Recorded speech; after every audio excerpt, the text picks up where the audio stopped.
যে সমস্ত মা ও বোনদের সন্তানাদি নাই, সন্তান হইতেছে না, বিবাহর 2 বছর 4 বছর 10 বছর পর্যন্ত হয়ে গেছে, আপনাদের কোনো সন্তানাদি হইতেছে না, সংসারটা এরকমভাবে অন্ধকার হয়ে আছে। আজকের এই ভিডিওটি যারা ক্লিক করেছেন, বর্তমান সময়টা শাওয়াল মাস চলতেছে। আল্লাহ রাব্বুল আলামিন শাওয়াল মাসের বরকতে এবং শাওয়ালের মধ্যে 6টা রোজা আছে। শাওয়াল মাসের মধ্যে 6 মা রোজা যেটাকে বলা হয়, এই 6টা রোজা রেখে একটি দোয়া আছে। এই দোয়াটা আপনি যদি 100 বার পড়তে পারেন, আল্লাহ রাব্বুল আলামিন হলো সন্তান দেওয়ার মালিক।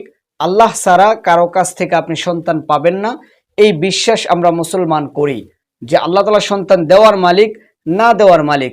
আল্লাহ পবিত্র কোরআনের মধ্যে বলে দিয়েছেন যে আল্লাহ তাআলা কোনো মানুষকে সন্তান দিতেছেন আল্লাহর খুশি, আবার কোনো মানুষকে আল্লাহ সন্তান দিতেছেন না আল্লাহর খুশি। আবার আল্লাহ পাক রব্বুল আলামিন কাউকে ছেলে দান করতেছেন, কাউকে মেয়ে দান করতেছেন। তো প্রিয় দিনী ভাই বোনেরা, যাদের ঘরটা অন্ধকার হয়ে আছে, সন্তানাদের কোনো আলোকময় নাই, সন্তান নাই, তারা আজকের এই ভিডিওটি যারা দেখতেছেন খুবই মনোযোগ সহকারে ভিডিওটি শুনুন, কথাগুলো শুনুন, আলোচনাটি শুনুন। আজকের এই 6টি রোজা এই শাওয়াল মাসের মধ্যে যদি আপনি রেখে যেই আমলিয়াতটার কথা বলবো, যে দোয়াটার কথা বলবো, পবিত্র আল কোরআনুল কারীমের একটি আয়াত, একটি দোয়া স্ক্রিনে আমি আপনাকে দিয়ে দিব এবং বলে দিব, কথাগুলো একটু মনোযোগ সহকারে শুনেন। আল্লাহ ছাড়া কারো কাছে সন্তান চাবেন না। বিভিন্ন মাজারের মধ্যে নাজায়েজ তরিকায়, এরকমভাবে মেলামেশার মাধ্যমে, বিভিন্ন তরিকার মাধ্যমে, শরীয়ত মোতাবেক যে সমস্ত আপনার নাজায়েজকৃত কাজ আছে, ওই সমস্ত কাজের মাধ্যমে সন্তানের আশা করা যাবে না। দেওয়ার মালিক হলো আল্লাহ রাব্বুল আলামিন। কাজেই আপনি আল্লাহর কাছে চাইতে হবে, চাওয়ার মতো চাইতে হবে। আজকের শেখানো দোয়াটি যদি আপনি পড়তে পারেন, আল্লাহ অবশ্যই, আমরা এই আশা প্রত্যাশা রাখি এবং আমরা অনবরত আপনাদের জন্য দোয়া করি, আল্লাহ যেন আপনার সব সময় মঙ্গল করেন এবং আপনার মনের আশাগুলো আল্লাহ কবুল করেন। বিগত কয়েক বছর যাবৎ আমাদের এই চ্যানেলের মধ্যে ইসলামী শরিয়া মোতাবেক বিভিন্ন আমলিয়াত এবং তদবির, বিভিন্ন বিষয় মাসলা মাসাইল সম্পর্কে আলোকপাত করা হয়। আপনারা অবশ্যই আমাদের ভিডিওগুলো দেখবেন, কমেন্ট করবেন, অবশ্যই রিপ্লাই দেওয়ার চেষ্টা করব। দিনী ভাই বোনেরা, পবিত্র ঈদুল ফিতরের মাধ্যমে আমরা শাওয়াল মাস শুরু করেছি।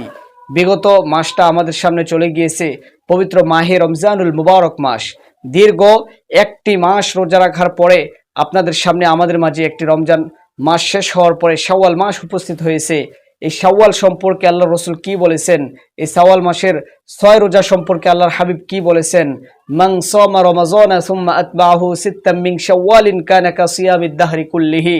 যে ব্যক্তি রমজানের 30টা রোজা রাখার পরে, শাওয়াল মাস শুরু হওয়ার পরে, ঈদুল ফিতরের পর দিন থেকে অথবা পূর্ণাঙ্গ মাসটার মধ্যে 30 দিনের ভিতরে 6টা রোজা রাখবে, যে কোনো দিন যে কোনো সময় একাধারও রাখতে পারে, ভেঙে ভেঙেও রাখতে পারে, এই 6টা রোজা রাখতে পারে, তার জন্য দ্বিগুণ, ডাবল 10 গুণ সওয়াব দেওয়া হবে। অর্থাৎ একটা রোজার বিনিময়ে আল্লাহ তাআলা 10টা রোজা রাখার সওয়াব দান করবেন। আপনার এই 6টা রোজায় 60টা রোজার সওয়াব আল্লাহ তাআলা আমলনামায় দান করবেন। রমজানের 30টা রোজায় আপনার 300 রোজার সওয়াব আল্লাহ তাআলা দান করবেন। অর্থাৎ বছরে, এক বছরে 360 দিন হয়, অর্থাৎ 65 দিন হয়। 5 দিন রোজা রাখা হারাম, আল্লাহ তাআলা 1 বছর রোজা রাখার সমপরিমাণ সওয়াব আপনার আমলনামায় দান করবেন। তো দিনী ভাই ও বোনেরা, এই পবিত্র মহামানিত্য এই মাসটার মধ্যে আপনি যেই দিন রোজা রাখবেন, এই মাসটার মধ্যে প্রতিনিয়ত আপনাকে ইস্তেগফার পড়তে হবে, বেশি বেশি করে ইস্তেগফার পাঠ করতে হবে, আল্লাহর কাছে ক্ষমা চাইতে হবে। এবং যেদিন রোজা রাখবেন ওই দিন সাহরি এবং সারাদিন রোজা রেখে ইফতার করার পরে রাত্রেবেলা আপনি অবশ্যই এশারের নামাজের পরে একটি দোয়া পড়বেন।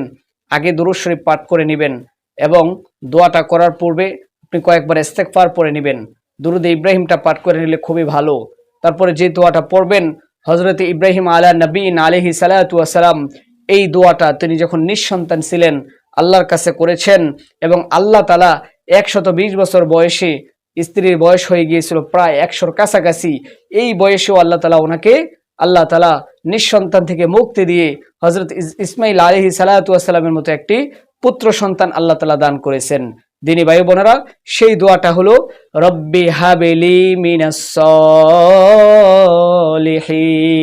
সলিহিন। ছোট্ট একটি দোয়া, 100 বার আপনাকে পাঠ করতে হবে। রব্বি হাবলি মিনাস সলিহিন, রব্বি হাবলি মিনাস সলিহিন। হে আমার পরওয়ারদিগার, হে আমার মালিক, আপনি আমাকে একটা নেককার সন্তান দান করেন, নেককার একটা পুত্র সন্তান দান করেন। আল্লাহর কাছে এইভাবে যখন আপনি 100 বার পাঠ করবেন, 6টা রোজা রেখে আপনি প্রতিদিন 100 বার সম্পূর্ণ মাসটা যদি আপনি করতে পারেন, চাওয়ার মতো চাইতে পারেন, আল্লাহ দেওয়ার জন্য প্রস্তুত হয়ে আছে।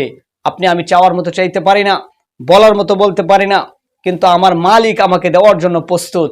আপনি মাজারে মাজারে দৌড়াইবেন, নাজায়েজ তরিকায় দৌড়াইয়া সন্তান চাইবেন, সন্তান তো দেওয়ার মালিক হলো ওই আল্লাহ রাব্বুল আলামিন। প্রিয় দিনী ভাই বোনেরা, আশা করি আপনাদেরকে বুঝাইতে পারছি কোন আমলিয়াতের মাধ্যমে আল্লাহ আপনাকে নেককার সন্তান বানাবেন, নেককার সন্তানের অধিকারী বানাবেন। আপনাকে নিঃসন্তান থেকে আল্লাহ মুক্তি দিয়ে একজন ফুটফুটে সন্তান আপনাকে দান করবেন। ইনশাআল্লাহ আপনি এই আমলগুলো করে যান। অবশ্যই অবশ্যই আমাদেরকে কমেন্ট করবেন, আমাদেরকে জানাবেন। আপনাদের রিপ্লাই অনুযায়ী, আপনাদের কমেন্ট অনুযায়ী আমরা রিপ্লাই দিব এবং ওই তথ্য অনুযায়ী ভিডিও নিয়ে উপস্থিত হব। আল্লাহ আমাদেরকে তৌফিক দান করেন। আমিন।